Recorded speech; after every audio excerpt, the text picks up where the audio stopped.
begun, of course, on the Stadium of the Future. You're already seeing that. That's set to be completed by 2028. And I know the Jaguars are excited about that. And also, we've also secured them as our NFL team for the next 30 years. So there's a lot that's going to be happening out there, in addition to the fact that we also, right across from the stadium, have the Four Seasons going up, which is well underway and will also be opening next year. Does that sound like enough? No, right? More. So I'm really so excited to share these updates and to proudly proclaim I dig Jax. And now with more, I'd like to introduce Lori Boyer, CEO of our Downtown Investment Authority, with more. Thankfully, I do. Good morning. Thank you, Mayor Deegan, for recognizing the importance of these infrastructure projects to downtown success and the benefits they will provide to residents from across the region as well as visitors. Thank you, too, for your timely focus on timely completion and project delivery, as I'm sure the Haskell team can attest. I have worked on some of these projects for more years than I care to count, but at long last, we will see our first two-way traffic restorations this summer. As early as this week, you will experience lane closures on Forsyth and Adams as resurfacing work begins. But the underground work and signals are nearly complete. And once resurfacing and restriping are completed, those streets will convert to two-way. This change will take a little adjustment and patience, but will ultimately benefit street front retail, make downtown more walkable, and has been shown to increase property values. As for Riverfront Plaza, where we're standing, I remember well the design competition in 2021 that resulted in the selection of Perkins & Will as the site and park design firm for Riverfront Plaza.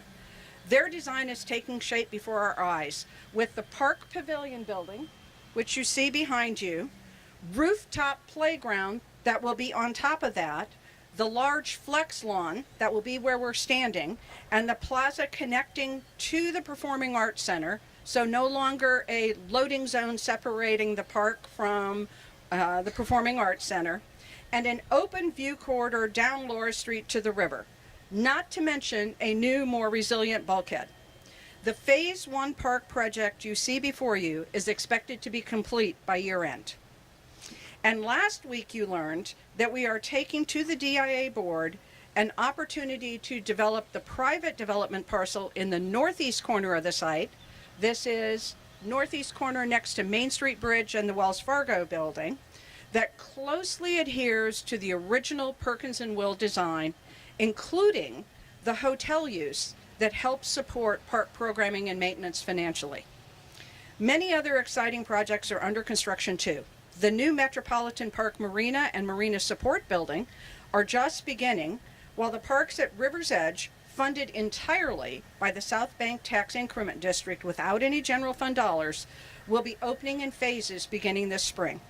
I'd now like to turn the mic over to Daryl Joseph, our Director of Parks, to share more about the downtown parks under construction and that have recently opened. Daryl? Good morning. Such a beautiful day. I think we can do a little bit better than that. Good morning. All right. Today we've heard a lot about the exciting projects that are already in progress, so I won't repeat that for you. I do want to take a few minutes to share with you all the impacts of a couple of projects that are recently completed in our downtown. We reopened, as the mayor mentioned, Friendship Fountain a year ago this month. There have been over 30 planned activations at the park, and we've welcomed over 600,000 visitors, with the average visitor staying for about an hour when they come to the park. I think that's pretty awesome. These are families that are getting out and enjoying the various recreational and cultural experiences that the park has to offer. Also last summer, don't know if you guys have seen it, we opened a new skate park. Every time I go by that skate park, there's somebody there. That skate park is not just for skaters. So whether it's a new skater or a seasoned skater, it's providing a place that individuals and families have somewhere to go. And again, not just for skaters. I've seen families that have gone there because it's just a cool place to be. So with that, we're really excited for the plans and projects that you've heard about today to come to reality, as they will only continue to make our downtown Jacksonville a destination for many years to come. With that, I would like to invite up Council District 7, Jimmy Peluso. Thank you all so much. Thank you, Daryl, for that. I yelled at Daryl once because we did an event outside in July. I said, it's too damn hot to do events in July, Daryl. And now here we are in February, and it's too damn hot to do events in February now. What's going on, Jacksonville? All right, I'm sorry, Mayor. And to the Mayor, we couldn't ask for a better fighter for our downtown than you, Mayor Deegan. Truly, truly, we mean that. We will have probably dozens of cranes in the air in a matter of like a year. It's going to be incredible. And when you hear from all the naysayers, and there are naysayers, if you haven't paid attention, who say, downtown can't do this, downtown's dead, there's not enough parking downtown, which is a lie, by the way. Once they start seeing these cranes in the air, once they start seeing more press conferences like this, once they realize that the iDigJax website shows all these great projects, they will see that their taxpayer dollars are going to the very thing that they've been complaining about for decades, which is that we're finally investing in our downtown and we're finally bringing people downtown.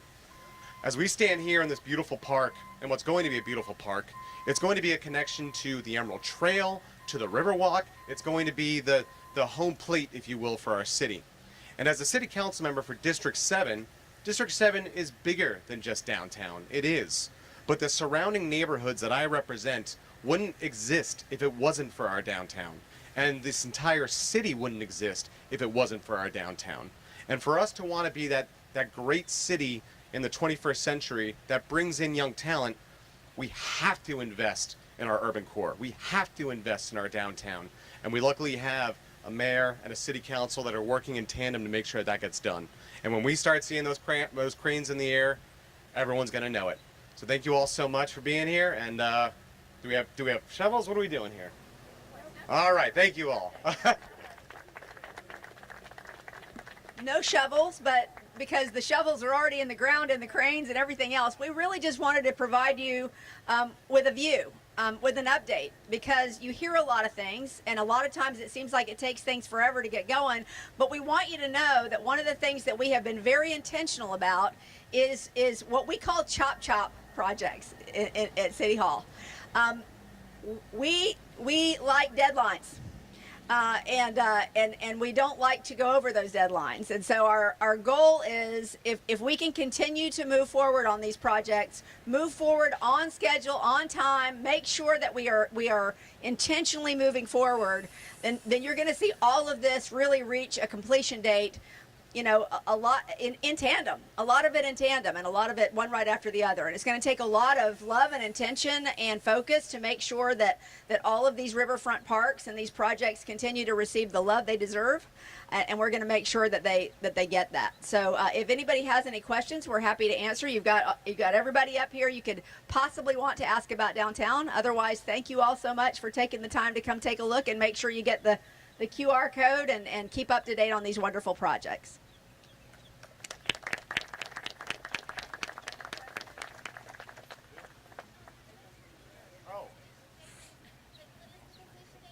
This is next year. Completion date is next year, right? End of this year. End of 2025. So end of this year for the Riverfront Plaza, phase one. Mayor or Lori, could you update us on phase 2, where that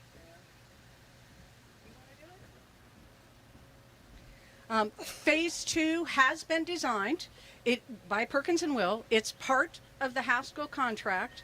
It is slated to begin as soon as phase 1 is completed and all the phase 1 work is completed. There is some preliminary work on phase 2 that is already in the works. So there is a storm sewer line that we are in the design process of getting it relocated, and that will happen before we finish phase 1. And we also have the agreement with JEA about rerouting an electric duct bank. That also is slated to begin soon, with the idea that those will clear the way for phase 2 to start when phase 1 is completed.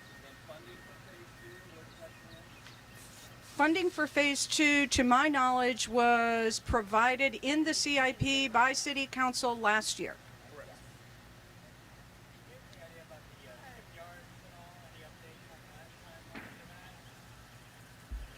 Yeah, the question was any update on the shipyard. Shipyards West is the space right across from the jail, as well as Maxwell House, next to the Orlick. From a construction standpoint, from a design standpoint, we're moving into that design phase. That design will be complete here in 2025, when we expect construction to happen in 2026. I have a question over here. The iDig Jacks, those QR codes, are they online right now, or is that going to take some time? Yes, they are online They right are now. online, okay. Yep. Question from Ms. Boyer. You said that the design for the building on the northeast corner closely resembles the original 11-story building that was supposed to be at an angle so it would not block the Wells Fargo building. Could you be more descriptive about what the design is? Yes, absolutely. So the question was regarding the building that is proposed for development on development pad B back in the northeast corner, and how closely it adheres to the Perkins and Will design. Perkins and Will was not an 11-story building. I can show you in the design, but literally this building will have a parallel, not more than 5-story element that is on Independent Drive, so it's preserving views from the Wells Fargo, former Wells Fargo building. It will have a tower that is parallel to the Main Street Bridge, just as Perkins and Will designed it, not more than 80 feet in width in its entirety, the tower. Again, we have that modeled in our office and have been kind of scaling and working off of different documents from Perkins and Will. It will include, we're excited, and one of the things that in conversations with other developers and the American Lions team previously was we really wanted the hotel to be part of it that Perkins and Will had identified as a use for the site. It's important because it means every one of us can come spend a night on Riverfront Plaza and attend a concert or something, which if you only have residences, that's not available. But it also gives us the ability to impose a room surcharge that throws off revenue to help maintain and program the park. So it was really critical that we include the hotel as part of it. But it will have residential units as well in that tower. The height is limited to 17 stories, which was Perkins and Will's limit.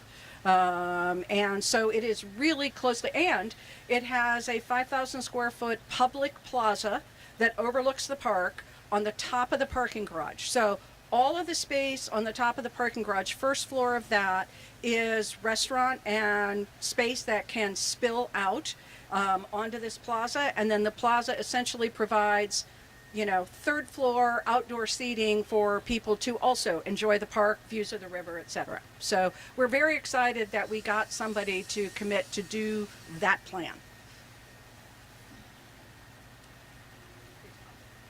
So I know this wasn't a question, but I'm going to give it to you anyway. So one thing that the mayor has been really making sure that happens is community engagement. I see a lot of the community engagement partners here today, and I want to thank you all for that. To me, we want to make sure that this park is I want to make sure that this park is a park for everyone. So making sure as we continue, not just with this park, but all of our park spaces, that we reach out to the community to make sure that we're designing parks that aren't cookie cutter and that are something, that we have something for everyone.